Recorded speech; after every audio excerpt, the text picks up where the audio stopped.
morning, Jade. Good morning, Admar. Always an honor and privilege to be part of your program. Opo, attorney, interesting pong ating pag-uusapan ngayon na kaugnay nga ito sa warning ng Armed Forces of the Philippines doon po sa mga retired officials nito na nagpapakalat ng mga sabi, anti-government post, may mga fake news pa at saka mga seditious na mga pahayag. Ano ho ba ang masasabi po muna ninyo nito? First, unfair yan sa mga retirees o yung mga retired men in uniform who serve our republic, our flag, who risk their lives sa kanilang productive years for the service of the nation. Itong retirement benefits nila ay isa itong earned right and privilege after they have served the country. Yung conciliation ng pension, mangyayari lamang ito after final judgment involving crimes involving moral turpitude at saka acts of disloyalty. Remember, Jade, until final judgment, meaning this would require due process hearing. Yung final judgment na yan ay Supreme Court. So it will take a long time before a retired military man who served the country may be deprived of his retirement benefits or pension. Opo. May karapatan ho ba ang AFP na tanggalin o alisin yung pensyon ng isang retired official attorney kung sakaling wala pang desisyon yung korte pagdating po sa kaso na yan? Palagay ko hindi mangyayari yan kasi they are already civilian. Therefore, they will be governed by the civilian laws. At saka, kaya nga, ours is a government of laws and not of men. So, kung may ground, kung mayroon talagang basis for the cancellation of your benefit, kailangan dumaan yan sa hearing. At saka yung ground yan, yung acts of disloyalty. So, kailangan yan yung final judgment. If you speak of final judgment, decision yan up to the Supreme Court being the highest arbiter of the land.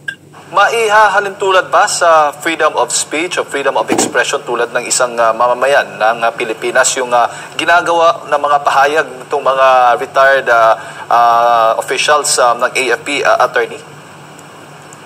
Siyempre, kahit they were part of the armed forces before, they are now plain citizens of the Republic who are entitled to the Bill of Rights. And one of the cherished rights among the rights under the Constitution that occupies yung primary, yung highest degree, yun yung freedom of speech and expression. Kung wala yan, walang saysay ang ating demokrasya.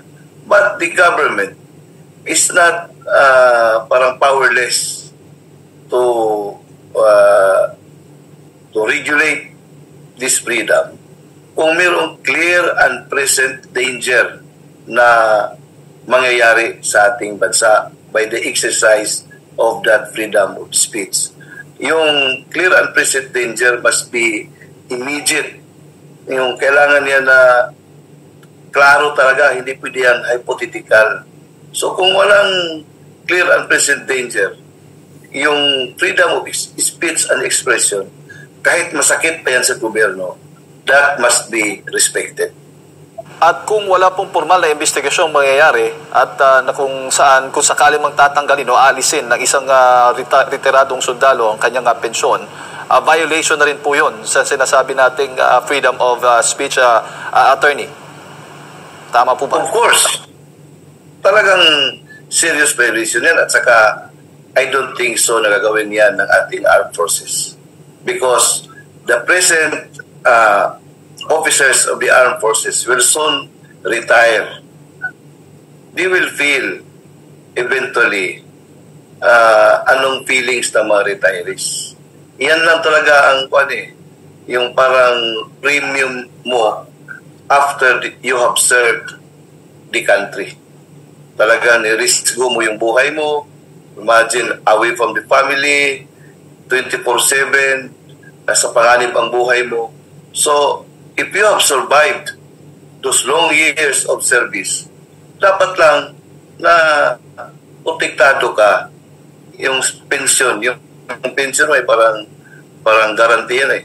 Sa ibang bansa, yung mga retired military personnel, parang heroes yan. Tingnan mo yan sa Amerika, yan sa mga, makikita natin yan, halos sa lahat ng mga bansa na nagbibigay pugay ng kanilang mga kasundaluhan na nagrisgo sa kanilang buhay just to protect the Republic. After they have retired, they are not only assured of their pension, but they are respected by the government. Kung sakali man, attorney, natatanggalan o aalisin po ng benepisyo ang isang retiradong sundalo, may remedyo pa ho ba o legal options pa yung retired official na yan na tinanggalan ng pension or benefits? Of course, ang daming batas natin dyan. At saka, to my mind, kung gagawin nila yan, I think they will think 1,000 times before they will implement it. Ngayon parang kuwan lang yan creating chilling effect, parang padanakot lang yan. But I don't think so that these brave soldiers who are battle scarred, parang kumakain niya ng bala noon, I don't think so that they will be cowed and threatened by this yung parang childish na threat, no? Parang katawa-tawa yan na threat kasama Jade. Opo. Paano kaya yung babalansihin ng AFP, attorney? Yung disiplina sa hanay ng mga kasundaluhan at ang karapatan ng isang mamamayan matapos nga itong magretiro? Kaya to my mind, kung retired ka na you are no longer part of the chain of command. Civilian ka na So, I think wala nang jurisdiction ng armed forces sa mga retired personnel. Opo. Sa pananaw po ninyo, attorney, lumalampas po ba yung AFP sa... natin yung mga comments, yung mga decorated at saka yung may mga decorated soldiers. Galit sila yung nabasa ko kasi insulto yan. Para bang I can feel their parang disappointment kasi if I were one of them, I would feel betrayed after serving the country. Ito lang ang gagawin namin. Ito lang ang gagawin ninyo sa amin. Hindi naman kayo ang sinaservisyoan namin. Ang sinaservisyoan namin yung bansa, the country and the flag. The armed forces are not supposed to serve the powers that be. They are supposed to serve the country and the republic. The republic and the flag. So, ganun na lang. Dahil lang ay nagpalabas kami ng legitimate na mga grievances namin. Hindi man lang kami, we shared namin yan sa mga reactions ng taong bayan in the midst of this monumental graft and corruption na kahindik-hindik for the first time nangyari ito sa ating bansa, involving billions of pesos na para naman sana ito sa kapakanan ng ating mga kababayan in the form of services. Ngayon, napunta yan sa mga bulsa ng mga magnanakaw. I think that is a legitimate grievance na every Filipino talaga masasaktan. Abnormal siguro ang hindi masasaktan yan. Siguro yung mga nakikinabang, siguro yung iba nakikinabang mahihiya din So, parang pangit yan tingnan. Opo. Bago ko lang ipasa kay partner attorney, Ano ho ba yung may papayo po ninyo doon sa mga retiradong opisyal kung sakali mang makatanggap po sila ng ganitong warning? Alam mo, who am I to advise them? Para lang anak lang nila ako eh. Relax lang. Siguro hindi yan mangyayari. To my mind, hindi yan mangyayari. I mean, dapat bang ipagpatuloy nila yung kanilang pagpapahayag, paglalabas na kanilang sariling saloobin patungkol po sa mga nangyayari sa ating bansa, lalo na sa issue po ng korupsyon?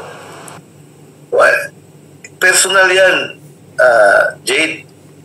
That's your personal call. Dapat lang, alam nila kung ano yung red line na hindi sila lalagpas sa red line. Hindi naman lahat na right natin ay unlimited. May mga limits din yan. But yung limits nga, under established jurisprudence, yung authority versus liberty, yung authority, yung police power, yung liberty natin, yung Bill of Rights natin, hanggang yung authority, hanggang regulation lang yan. Now, in the exercise of the freedom of speech and expression, ang recognized na limitation yan, yung existence ng clear and present danger. So, kung wala yung clear and present danger, if you are exercising your freedom of expression sa loobin, you are well within your right. At saka, I think if you are charged with yung mga inciting to sedition, ang dami namang mga kaso dyan na napawalang visa yan because of the absence of clear and present danger. Bukal, attorney, maayong buntag si Admar po. Ay, buntag, Admar. Opo, attorney. Galbo na ko ngayon kung tawagan na. Opo, masyado lang bang sensitibo yung ating gobyerno na hindi na sila pwedeng mapuna? At meron agad silang pambara dito sa mga gustong pumuna sa kanila, either kasong kriminal, kasong administratibo. Kasi parang nakita din natin yung trend nito, halimbawa, dun sa mga vloggers na maraming mga kumukwestiyon. Nakita natin na imbestigahan sila dun sa kamera. Doon naman sa mga netizen na nagpapahayag, hinahanap, no? Sa iba pa at pati nga dito sa SMNI nakaranas ng panggigipit din. And dito nga po recently sa mga retiradong military officials po, attorney. Well, hindi man ito bago nga pangyayari. Kung titingnan natin yung history, kaya nga may mga kaso involving yung how did the Supreme Court balance yung exercise of the Bill of Rights vis-a-vis the inherent powers of the state, lalo na yung police power. Kasi normal yan sa gobyerno. The government has to assert its authority. Otherwise, kung walang authority, anarchy yan. Pero kung masubraan naman yung authority, maging authoritarianism. So, balanse dapat. That's why the court, malaki ang duty niyan. Last bastion of democracy yan. So, itong tanong mo, nakikita natin na the government is trying to flex its muscle. Now, wala namang masasandalan ang mga tao, yung konstitusyon, at saka takbo sa korte. As to how the court will respond to the prayer or pleading of the people for a rescue, that's another story. Opo. And dito naman po sa mga aktibo po, sir, hanggang saan naman po yung nakikita nyo pong limitasyon din nila pagdating po sa pagpapahayag ng kanilang freedom of expression? Kasi halimbawa, meron din yan silang sarili mga social media. Hindi lang ito sa militar, pati nga sa mga pulis na umaabot pa nga sa punto na nire-remind sila. Hanggang saan po aabot yung kanilang kalayaan sa pamamahayag po, attorney? To my mind, kung nandyan ka pa sa organization, talagang may strict rules dyan. Dyan sa armed forces, meron silang articles of war. Articles of war ba yan? Yung mga, nakalimutan ko, please forgive me, I'm not familiar with the term. Pero meron silang batas dyan na to regulate the conduct of their men. Medyo strict ko. At saka sa police, ngayon maluwag-luwag ang police dahil ang police ngayon is civilian in character, national in scope. So, maluwag kunti yung galaw nila. But there is still parang hindi ganun kaluwag kung nandyan ka if you are a civilian. Kasi may mga rules na dyan organizational mga mechanism nila. So, may mga catch-all ground yan na that would be a basis for a sanction if they will do parang if the organization feels that you are already parang out of bounds ka na. So, mayroong mga mechanism.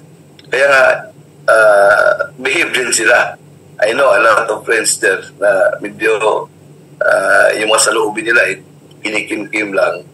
Kaya nga hindi sa mga galaw dahil madali silang mahanapan ng butas or a possible sanction. They are also looking at the welfare of their family. Opo, and attorney, dito naman po sa isang netizen, Cebuano humor, Bisaya humor, kabisado natin yan, taga Visayas at taga Mindanao. Nag-post siya ng headshot, no? Yun yung caption niya.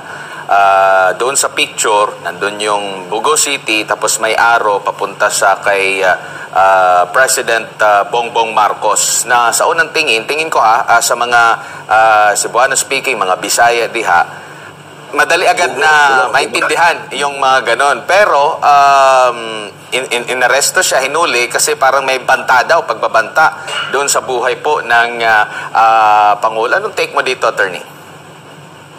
Anong mas nakakatakot? Yung effigy ng mukha ng Pangulo, hindi lang mukha, katawan na sinusunog. At saka as against yung parang yung may araw lang na bugo. Alam na natin sa Bisaya kung ano yung bugo.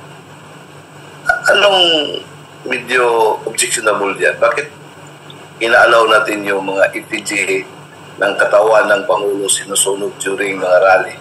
Okay lang. Pero ito ay dahil vlogger, saka yung vlogger na yan ay siguro identified with the other camp, meron ng investigation. Tingnan na, yan lang ang parang gross disparity.